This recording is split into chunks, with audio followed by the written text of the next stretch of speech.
Okay, great.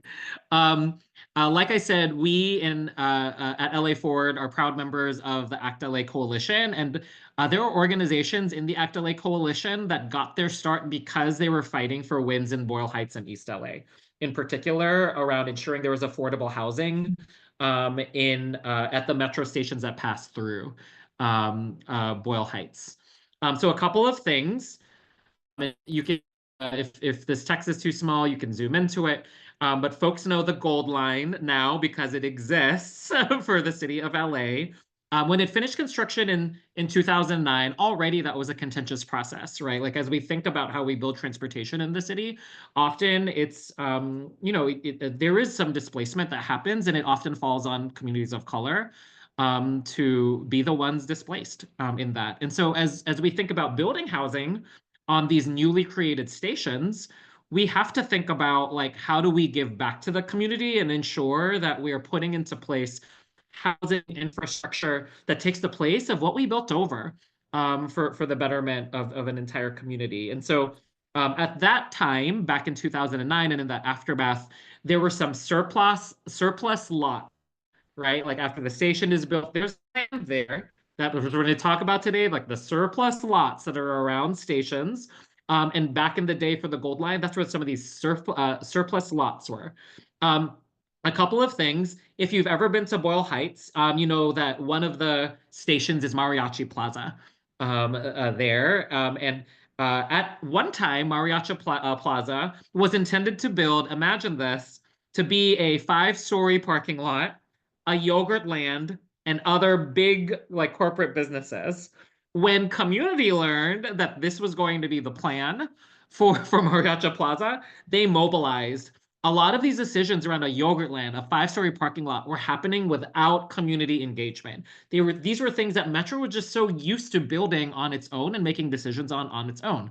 When community members started to organize around some of this, actually got Metro to pause and not just consider this Mariachi Plaza project, but also to think about how they do community engagement in general.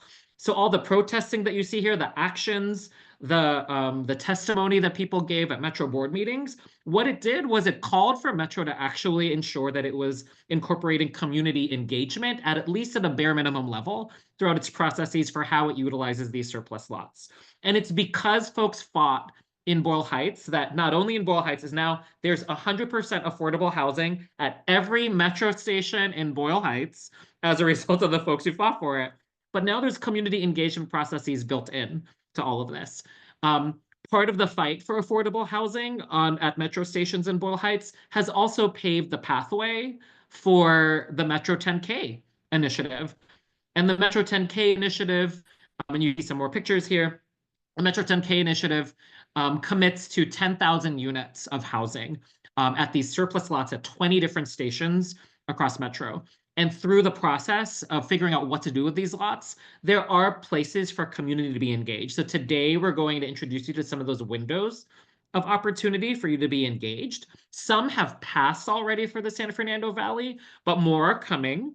And then for every station that then begins to reveal itself as part of the Metro 10K plan, because there'll be many more stations that this happens for, we now are getting ready to be in place to just be more engaged from beginning of process to the end. So again, really just want to make sure we understand that we're not making up things about our possible wins here. We have been shown that a community can win affordable housing and in our hope, social housing at metro stations. And we've got the opportunities coming up, but we already have a legacy that we're building on.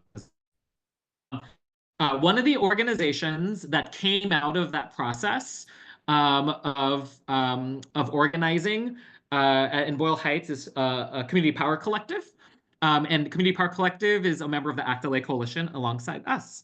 And so we are one of 50 organizations at ACT LA, and we're here joined by Alfonso. Alfonso, I'm going to spotlight you right now so that you can introduce yourself to folks.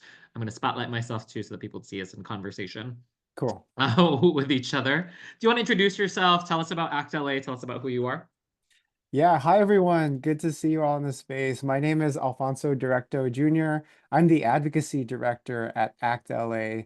and I'm really happy to be here. I'm also a member of LA Forward. I was, proudly part of the Transportation Justice Committee starting in 2018, 2019, and super excited to be back in this space. Should I go on to what ACT LA is, or? Yeah, tell us a Yeah. little bit about ACT LA and then how you got involved in all of this. Yeah, definitely. So, ACT LA is a coalition of community-based organizations, 50 as of today. We added a new org today. And we advocate for housing and transit justice throughout LA County, and we follow the lead of our members who are uplifting the needs of low-income communities and communities of color within ACT LA. And what Godfrey presented earlier is a really powerful example of what was happening throughout the city in other places. And ACT LA formed as a way to be able to collectivize that power and fight for change, similar to what you saw the impact of just right now, citywide and countywide. And so that's why ACT LA formed in 2011. And we've been pushing all this together since then. Thanks, Alfonso. And Alfonso has been to many other Metro meetings, more than I have, for sure, because ACT LA has definitely been in the weeds of Metro and this intersection of transit and housing. Alfonso, can you tell us a little bit more just about the Metro 10K initiative, like, where it came from, but also just what it is? I know I've shared some things, but dial in for people. Yeah, definitely. So the Metro 10K initiative came out of a lot of the joint development work. Joint development meaning development of affordable housing, particularly, but development overall at transit stations and stops. So the initiative came out in 2021 as a result of a lot of organizing around a joint development policy and what to do and what Metro was doing with the land that was next to particularly transit station build outs when they are finished building transit. Many times when they're building transit, there has to be land for construction staging that is pretty extensive. Like you'll notice it kind of in the VA right now, around the VA in West LA, around the Purple Line station, how much of that land that's being used for construction staging. All that is what LA Metro had consolidated and surveyed throughout the county and ultimately identified 20 sites that are part of this 10,000 homes initiative. They proposed it to the board adopted this as an initiative in 2021, and half of those 10,000 sites, 10,000 homes are to be affordable housing. So not quite yet social housing, but their commitment was to affordable housing, which means it's deed restricted at affordability levels at 80% AMI or below. But I can go into what the difference is between social housing and affordable housing is in a little bit. Yeah, and then on what we see on the screen is a map of like the 2025 priorities, and it sounds like, Alfonso, correct me if I'm wrong, like there's more after this. It's the idea is that there'll be like a rollout of all these additional stops that were like these green dots that say future on here. Is that Exactly. right? Did we read that Yeah. right? Yeah, so the two sites that are pink on the screen have already had RFPs. They've closed it, and Metro is also doing something that's a little bit different that I think is coming out of the organizing work that Godfrey presented about, which is they're releasing the proposals before they've selected a developer. And for both these two pink sites, there is a website that shows what the handful of proposals that they received, and they're collecting comments on that, which is pretty new in terms of their transparency of community engagement. And those comments, they say, are going to be part of what is included in the requirements for the developer that they ultimately select. The two stations in the orange are along the orange line. In the valley, blue on the blue line. And beyond this, there's going to be two in CD1 that we understand are coming next in Council District 1, and then one in Council District 14 in the short-term future. And those websites that Alfonso mentioned that have all the proposals for the ones in purple here, the Wilshire Crenshaw stop and the 17th SMC stop, we're going to share those links with you at the end of this. So you can look at what types of proposals are coming in. Again, like they're not yet social housing proposals, but you'll see sort of the variety of proposals that come in for housing at these transit stops. Today, we're going to focus in on the opportunity at numbers 5 and 6 that you see on your screen, like the orange pieces that Alfonso mentioned, Canoga and Balboa. Again, like we don't anticipate there being social housing opportunities yet by the time that these RFPs are due. They are due May 31st. So there's like a quick turnaround. Developers are still getting in line, that type of thing. We're going to talk a little bit on this call on what we need from community to eventually create a context for social housing pitches at those types of sites. But you see next to Canoga and Balboa, the green dots there, there's number 16 and number 18. Those are in the valley too. And so what we're doing today is we are setting you up as with some examples, right? Like from numbers 5 and 6 that you see on your screen on the top left-hand side. If we can't win those as social housing, we want to win the other ones as social housing as well, right? So that's sort of where we're going from here. Alfonso, you provided this map too. Tell us about this map. Yeah, so those four sites that Godfrey just pointed out are like the immediate sites that Metro has already identified. But in the broader ecosystem of development, what I have on the screen is where Metro has high frequency transit either now or planned. And this is both rail and bus lines. And in particular, you'll see the blue is the Van Nuys light rail construction. That's that's starting with utility work right now. What's not on here is the Sepulveda Pass corridor project, but what you see in the green are high frequency bus lanes. And what that means is basically the buses are coming every 10 to 15 minutes. And we now know that there are also bus lanes on here that are, allowing that to be so. And so for what that means for development is that this is prime for developers to build large scale housing. So that's just any housing. And for us on the call, we're really interested in that to become social housing. And so the four sites Godfrey pointed out are very specific opportunities, windows that we want to take advantage of now. But this is, plots of land along these lines, particularly public land, parking lots, for example, are really opportunities for development. Now, part of the reason why Act LA exists is because of the recognition that development also can lead to displacement, and we need to prevent that. And so what I'm saying here is basically what folks in the speculative development world, real estate development world, are also saying from the perspective of them wanting to, make lots of money off of this.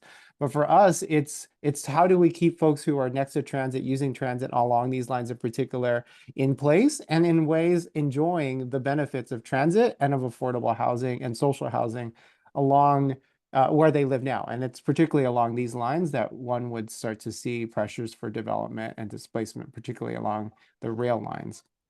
So thanks for that, Alfonso. And again, this is a snapshot of the San Fernando Valley because that was sort of like the premise of this call. I'm going to go back one slide just to make sure for folks outside of San Fernando Valley that you also see where, again, the green dots are on there, or where Metro is already saying, hey, we want to make sure that there's opportunity with Metro 10K for housing. So you can see that there's other stops, like I'm looking at the numbers here, number 7, 20, 9, etc. Like these go through LA, but also other cities outside of LA, right? As you think even of like the Artesia station down there, the one in blue. So for folks outside of LA County or with family there, you're connected with other community organizations, these are also going to come into play as well. So just want to make sure that there are folks here who are invested in housing overall in LA, but probably also want something in their neighborhood. Just want to make sure you see the opportunities there on that map, in addition to this one for folks in the San Fernando Valley.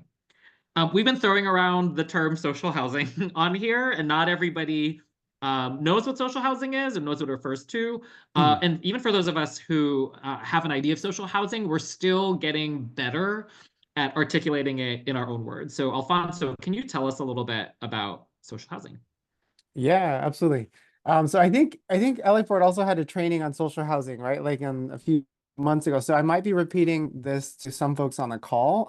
And if you are and you have some of my thoughts, please chime in the Q&A and also in the later on in the section. But social housing is a modern approach to living in California, where homes are permanently affordable at all income levels and run by the residents who live there.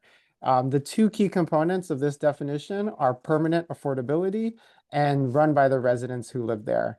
And so what we've learned from our members, many of who have been organizing around housing for decades, and tenants in particular, is that there are, systemic failures with conventional affordable housing and certainly with market rate housing in terms of being able for people to stay in place. And one of the things that is a very specific example that we try to address is this idea of covenants, affordability covenants on a home. And what we call for in social housing is possible is permanent affordability covenants where the home that is developed with public dollars is guaranteed to be affordable for folks at various specific income levels, lower income levels, uh, for as long as there's a building there. And that's one key component. And the second is resident governance. And that's really to address the agency. It's the agency that people living in the development don't have now, but should have and could have with social housing. And it's where folks are able to decide, what walls, like what color they want to paint their walls, like whether they want a community garden to develop sort of a community sense of community with their neighbors, and how to resolve conflicts where it doesn't boil over to a point where people want to get at each other, but rather where they can actually work together and find a way that is more harmonious, and then people could stay for as long as they want to in these developments. So it's a permanently affordable and resident governed. There's money for this through Measure ULA. There's about 70 million a year that is a ongoing source of revenue to build social housing. And 12 of the Metro's 20 sites are in city of LA, so are eligible for ULA dollars, including the two that we're spotlighting today in the San Fernando Valley. And we're currently Um, working to yeah. figure out a campaign to unlock Measure A money, which you all approved on the ballot in November, goes to support LA County at large in terms of its affordable housing work as well. And so there's a stream of that funding for Measure A that we are also hoping that the folks who are in charge of that money, there's this agency called La Casa, for example, different story for a different day. But that that particular body could potentially say like, hey, we're going to dedicate this pot of money toward things like social housing as well. One of the things that has been really helpful for me, Alfonso, is like comparing social housing with the other forms of housing that currently exist in the status quo. So this slide kind of breaks down Section 8 housing versus affordable housing versus social housing. Can you just walk us through a little bit of what's on here?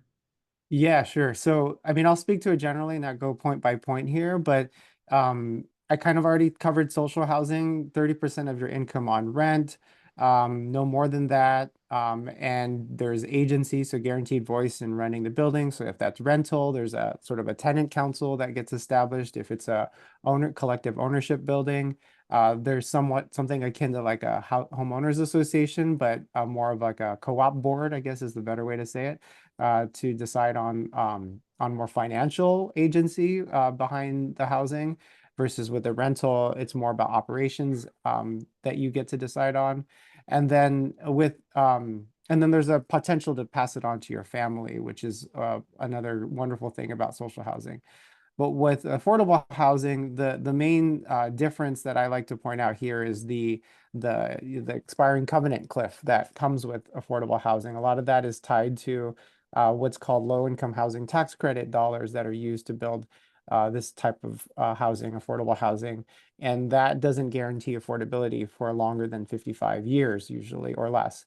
And that leads to rising rents after that period when the unit is at risk of becoming a market rate unit. And then for Section 8 housing, that is also very important and needed, but it's a lot less of a guarantee for stability than social housing and conventional affordable housing, in the sense that you, as a Section 8 holder, have to go look for your housing, and you live in a market rate building. So a lot of it is like, access to units that will be offered to you is a difficult proposition many times. And in that case, you definitely can't pass along the unit to your family. And just sort of like process this, like apply this to yourself. Like I'm a tenant in Koreatown currently. I am in none of these currently. I am in rent stabilized housing. Like my rent can only go up year after year. That's not even on here as part of this. Like there have been times where I've been paying over 30% of my income toward rent, right? Like these are like the current way we do housing allows for that to happen. As we push for affordable housing, that begins to cap rent at about 30% and maybe even subsidized in other ways. But the idea of social housing is that that would be true forever at that point, like not even at risk of changing up when that particular apartment complex or whatever loses affordability after a certain amount of time. So these are Yep. some ways in which you can contextualize social housing in the ways we currently think about housing. And look, there's some pictures here. We're not making this stuff up. This is the way things can look. And in fact, I know a number of folks who have been looking at bringing social housing into LA City have had the opportunity to go visit social housing examples in other places around the world. And I think these are some renderings and pictures. Alfonso, do you want to share anything about what we see here? I'm forgetting where the top two pictures are, but those ones are real buildings. Yeah, and I'm not familiar with the bottom two, but yeah, Mhm. nothing. And then there's a in the chat box, Alfonso, a question. Are there examples of social housing in California or the US that you would For point people sure. to? Yeah. So the clearest example to give that's local are community land trusts that are doing this tenant governance model in in buildings today. Many of the buildings are not the size of buildings that we would like to see with this. What we're looking for are 40 units or more to be converted into social housing. But community land trusts are living out this mission today in a wonderful, beautiful way with many buildings.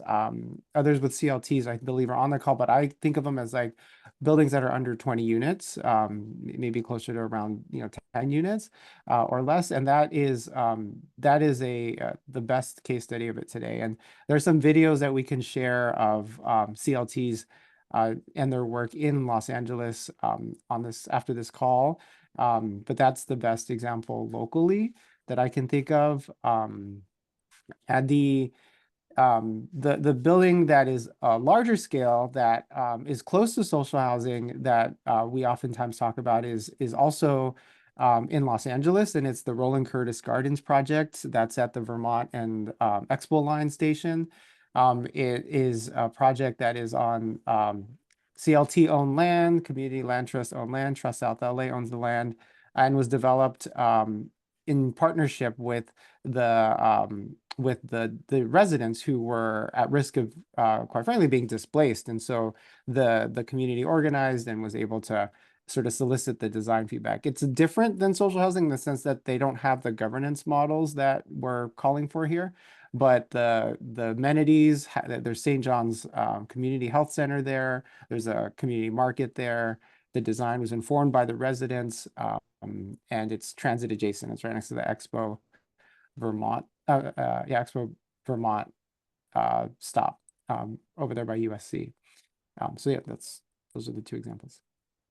And just to put a finer point on that, because you're going to hear us refer to something called a CLT for a little bit now as we talk about next steps. A CLT is exactly the abbreviated term for what you see at the very top, your community land trust. And so it is as you see on the screen, a community-controlled nonprofit, which seeks to basically maintain the affordability of land and property in perpetuity by acquiring it. And therefore, like no one else can like buy it. It's a community-owned land. This happens all across the nation. When I lived in Houston, for example, there were members of a historically Black community where they got their community institutions together to be able to move toward a CLT. And so here, there's multiple CLTs or community land trusts across LA City and LA County. There are not yet any in the Valley. Is that an accurate statement that we that we know of? And if we were to want community to ultimately make decisions about how we build on that land or the type of tenant governance that we permit, on that land, on buildings on that land, it might be necessary to actually have a CLT in the valley in order to make those that context a reality. And so that's just like one term you're going to hear over and over. And in fact, on this other slide that I'm going to show you, here are like the two big blocks in our way to making this a reality for all of those future stations that we showed you on the map. Number one, Metro currently feels like they cannot permit permanent affordability as a concept for buildings that they approve. Alfonso, I think you mentioned that there were like some precedents for this actually in other states and places. Can you share a little bit about that? Well, the whole state of Vermont uses permanent affordability with LIHTC dollars even.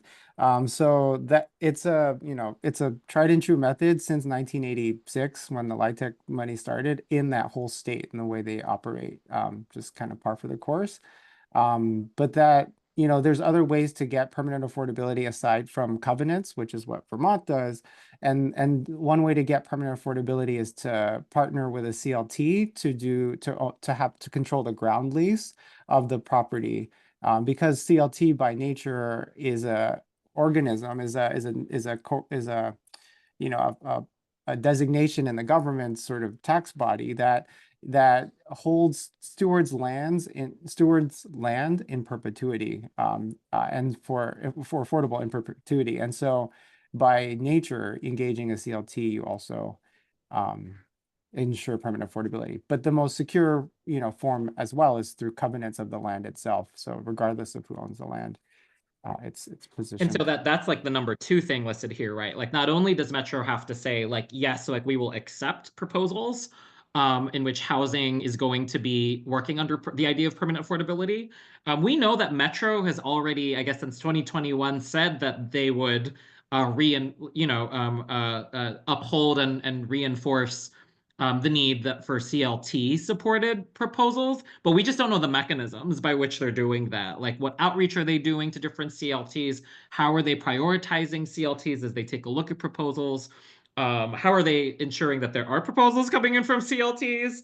All of those things. So these two things, the permanent affordability piece and getting CLT proposals spotlit, are the two things that need to start happening in Metro's approval process in order for us to win social housing at any of these sites. And so from an organizing standpoint, here's where we're going to start getting to action steps, and then we'll start opening up to questions from folks. Um, we want to make sure that one, we meet with Metro 10K, and there are decision makers within Metro 10K. Like that's their job, is to figure out what happens on these different lots that are going up for proposals for housing. We want to make sure they accept permanent affordability. So we want to schedule meetings with them. There may be other things that we need to do to be able to get them to give us that clearance that developers can start throwing in proposals for permanent affordability and just make that habit. So that's sort of like one thing that needs to happen. And then both Supervisor Lindsay Horvath and Council Member Imelda Padilla, and these are just, we're naming these two because they are in that valley area that we were looking at earlier. Both of these folks are on the Metro board, and we would like to see the Metro board and just for themselves as people who are legislators and policyholders, like we want to see enforcement of that 2021 Metro goal to engage CLT involved projects. So we want to squeeze in those two particular sort of policy routes to create the context for social housing. Right now, we may not be able to get social housing proposals in by May 31st because there's still some work to do to get social housing proposals honored and coming in. But you do still have until, after May 31st, if you're near Canoga, if you're near Balboa, you can weigh in. We're going to show you again the website where you can start seeing proposals come in for the other stops. Like you still can weigh in, it just won't be social housing quite yet. But I suppose you could like comment that if you want, like, gosh, I wish this was social housing. Like they know what social housing is. Like they've had meetings about social housing. So it's not a new concept. We just need to get them to actually create a context in which they are accepting permanent affordability and then reinforcing possible proposals that have been shepherded through CLTs. Now you see the thing in italics at the bottom. This feels really important. Part of the holdback for the Valley in particular is because right now there isn't a CLT that is supporting Valley community members to be able to take ownership of the land that is there and take that off the speculative market. There are CLTs elsewhere. And so in other places around LA City and LA County, some of this work becomes a little bit more possible. We still need to do the first two things. We still need to make permanent affordability happen and influence the Metro to really ensure that they're supporting ideas that are shepherded by CLTs. But until there is a CLT, in the Valley, some of this progress may be slower. Once there is a CLT, it is then possible to actually begin moving this work forward with a little bit more speed once we win the first two things that are at the top of this screen. Alfonso, will you share anything else? Is there anything you would add about how I characterize that? No, I think, there is a CLT that has a building, at least that one that is operating in North Hollywood. And it's a wonderful example that will be part of a video that I'm gonna, share with you all in this link or afterward. But there's not one that I'm familiar with that actually operates like as the San Fernando Valley being like their primary turf in which to organize residents in buildings and to potentially, purchase buildings prospectively as well. So yeah, I just want to nothing new to add, but just to underscore some of the things you said. Great.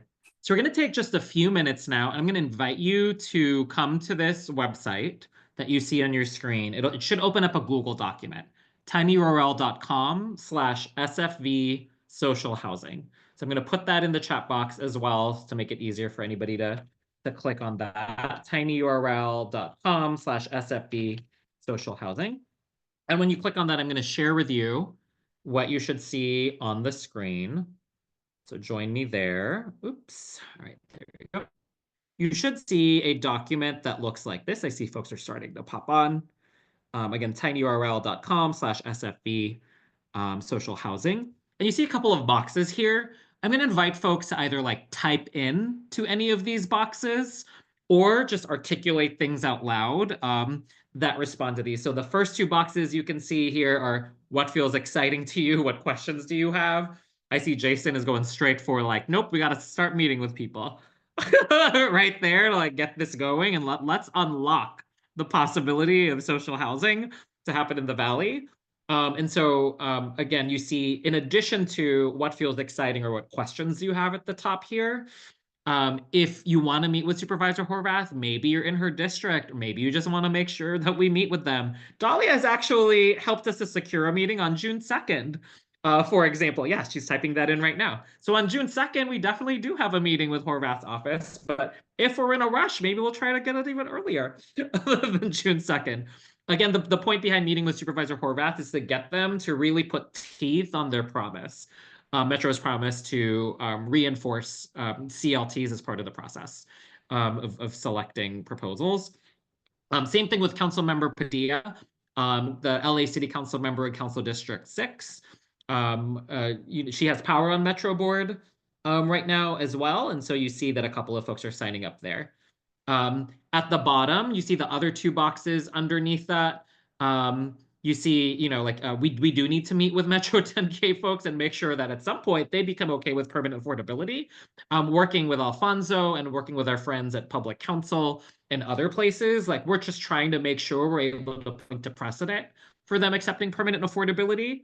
And so once that gets into place and once prioritization of CLTs come into place, we begin to unlock this social housing possibility for all of the different stations that are going to have affordable housing built.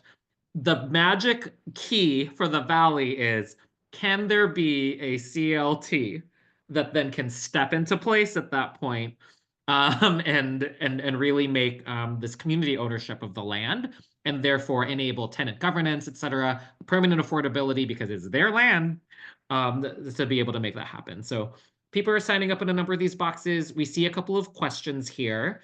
And maybe we'll tackle the questions, Alfonso, for the next few minutes before we just move on to next steps. flow chart. Is there a flow chart somewhere just to like understand how like governance would work and maintain the housing? Something that I know is part of the ULA funding hopes to create what's called like the hub. And the hub would be a place for both tenants and developers to begin developing the skill sets and capacities to do housing governance. Like I live in a 19-unit apartment complex in Koreatown, and I don't currently weigh in on that. That feels like capacity. That feels like a particular set of skills. So Alfonso, is that, I don't know, can you tell us a little bit about like, is there a flow chart? Like how do we begin to learn social housing governance as a part of this? You answered what I would answer. I'm sorry, I had to go off real quick. But the hub Fine. is developing these materials. And so yeah, hopefully we'll have those before the end of the year. And this is like part of like creating an ecosystem for this, right? Before we know, we're just like letting tenants be like tenant governance, yes. There's actual training behind this, right? Like practices, just like understanding how things work. So again, part of ULA funds hope to unlock funding to create that educational, that training ecosystem for tenants and Yeah. developers to begin to opt into social housing. Yeah, one more thing that came to mind is Yeah. that for CLTs, the CLT boards are made up of sometimes made up of residents of the multiple properties that they are controlling. And so, you know, in some that's larger, that's like the sum of those bodies are like people from representatives from different housing developments uh, kind of maximize like the decision-making power over like a larger population of people. And so a lot of this information will come out of the expertise of the LACLT coalition folks who are doing this work already. Great. I see a question here about our contributions to this advocacy only C4 this time or also C3. This is ACT LA is completely C3. All of ACT LA's advocacy falls squarely in C3 work. Certainly, we can activate C4 advocacy for this by elected. This is I'm just LA Forward speaking now. LA Forward C4 can support folks who might be running for office who want to unlock the viability of social housing further for LA City and LA County. But this is all of this policy advocacy is C3 level work. There's a couple of questions here about financing and funding. Alfonso, like plans for handling debt or needing ULA funds to be released. Can you talk a little bit about financing and what you might know there? It's these two questions. Yeah, I see the beyond ULA. Right now, the opportunity is with ULA funds, and we recognize that the industry is very conventionally using a lot of LIHTC dollars. So matching those two, I think, is probably what we'll start to see initially before ULA could potentially be used in larger sums to fund larger portions of social housing developments. There's various different buckets as those who are familiar with ULA and know, and one is operating support. But if my memory is correct, that operating support is for buildings in which there are certain populations. I think it's like for folks with disabilities or with permanent like supportive housing kind of thing, not just for if it's deed restricted, there are other conditions upon which to use that. But certainly funding and unlocking more channels for that is part of the ongoing work of this. Thanks, Alfonso. I know there's a couple other questions here. We're going to see how many we can hit just the next few moments, and I do want to present some next steps. I want to skip to this one, and we'll come back to other ones in a moment. Can you help us understand? You know, we've been making a push for CLTs to be involved here, and the possibility that if CLTs own the land, it helps to unlock the possibilities of what can happen on it and be community controlled. Can that happen while Metro owns the land? Like, what's like the benefit of what a CLT can do and what can happen while Metro owns the land? Yeah, I mean, I can answer. I'm sure there are others on my call who are a lot more equipped to answer this, but the answer I would give is that the tenant organizing capacity that a CLT has is what's essential to tenant governance. And LA Metro is as an agency isn't staffed with expertise on how to manage or even how to organize tenants or residents. So a CLT can be like a ground lease holder of metro land, thereby conferring them with the authority to be able to exercise sort of this agency with governance on the land. And so that is likely what Metro would do to get a permanent affordability in the short term. And it looks like this may be this may be a little bit of an offer here, but like there's someone here who's an affordable housing nonprofit developer who has Nice. worked with CLTs. Maybe you know who they are, maybe you don't. I don't know. But it sounds like they would be like interested in elevating this. Like, what are ways that people are getting educated about it? Well, through the LA Housing Training Hub, ACT LA is part of a group that is designing a series of trainings and partnership convenings. We're a bit on a pause right now, but once we win the house the hub money, that will be part of what's being scoped out for us, and certainly by your involvement in LA Forward, that will avail you to some of the trainings that are going to be available to all ACT LA members. So maybe just write me after this, and then I'll make sure you're connected to Alfonso if you're not connected Okay. already to Alfonso, and then we can connect you to other folks. And then there are two things here that feel kind of like elective. So one is about like CLT versus co-op. Like, what are their differences? Like, what, just if you could speak to that. And then the second piece is like, is this mixed income or all lower income affordable? And I imagine there are different pitches there as well. It's the two that are highlighted here, Alfonso. Can you speak to any of these? Um, the CLT model doesn't the residents aren't necessarily owners. The CLT is the owner, whereas in the co-op corporation model, co-op means that the residents are shareholders of the development. So there's more of an ownership stake with co-op, which we want social housing to get to or to be. Though it's likely that it'll start off as a rental. A lot of these will be rental apartment buildings. So the CLT ensures sort of the residents are engaged, and the sort of the gold standard in a way would be to have ownership, social housing ownership through co-ops. And it's possible that there are some elected officials, policymakers who may favor like one side more than the other as well. I Right. think pathway to ownership is like something that I know in particular in some communities that I've grown up in is something that people find to be very desirable, and potentially there is like something there for those folks. It might not be for everyone though, and it doesn't disrupt the world that we're in if we're constantly moving toward ownership. Just one thing to think about. And then this other piece about mixed income or all lower income Yeah, affordable. mixed This in. sounds like a choice point, right? Like a Yeah, mhm. it's what I mean, it's what the development team decides, but the ULA funding is available for a range of income levels, with deep affordability being prioritized. So that means like 30% of area median income and below, those have a 20% requirement. 20% of the units need to be those. And then among that 80% that's remaining, that can be a range of different income levels. There's even a portion that 20%, up to 20% can be market rate, so not deed restricted to the extent that those units are cross subsidizing some of the lower income units. Thanks for that, Alfonso. If folks continue to have other questions or whatnot, Alfonso, if there's questions that you think are more technical in nature that you would be more prepped to be able to answer, feel free to share your information in the chat box. It looks like more questions are coming into the chat box, but we are coming to time in the last 5 minutes. Could the folks who put their question in the chat box, like, or could someone copy and paste those in the question box? And maybe what we'll do is we'll bold them and figure out some other way to attend to them.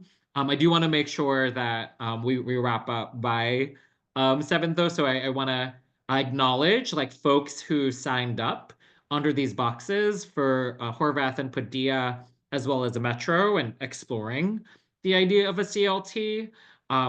like, first of all, like, thank you for identifying yourselves, and we'll follow up sort of what those meetings would look like. They'll probably happen with ACT LA because there's certain expertise that I know I don't have as a generalist organizer to be able to answer specific questions on those calls, but we'll prep for that, and there may be other folks outside of LA Forward who join those meetings as well. So thanks for signing up there. If you'd like to continue signing up, feel free to do that. I can probably track back to your email address, so it's fine that your names are on here without your email address.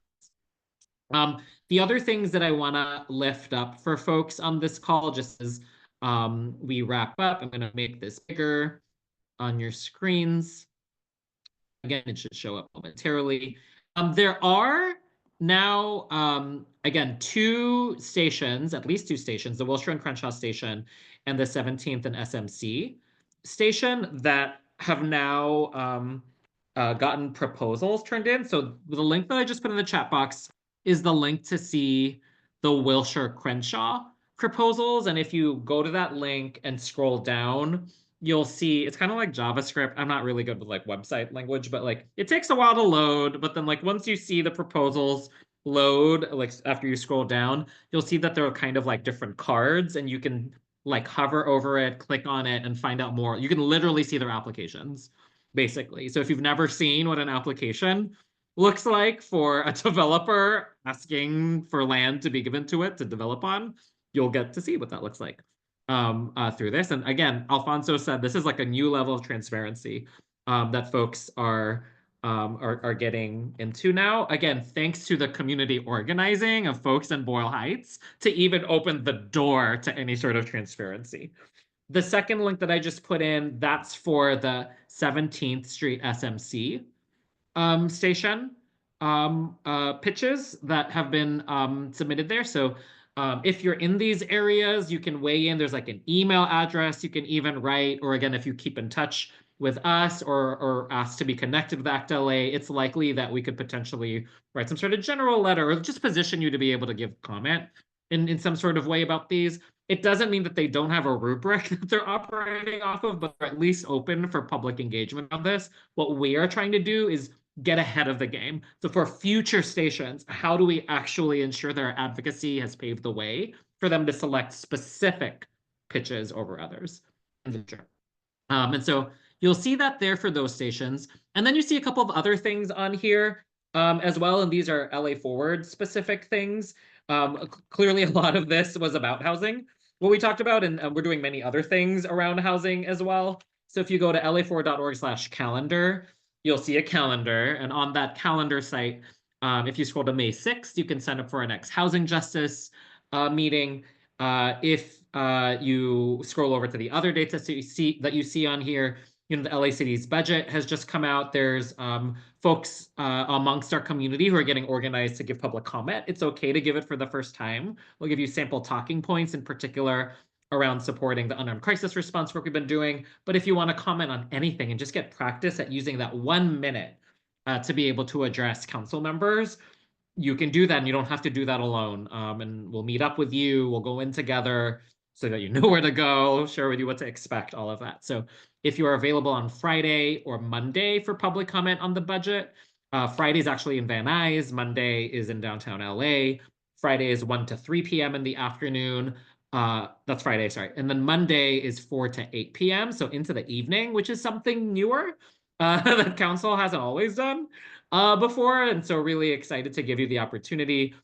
Jillian, I don't know for sure. My guess is going to be 1. That's my guess because there's going to be a ton of people waiting in line.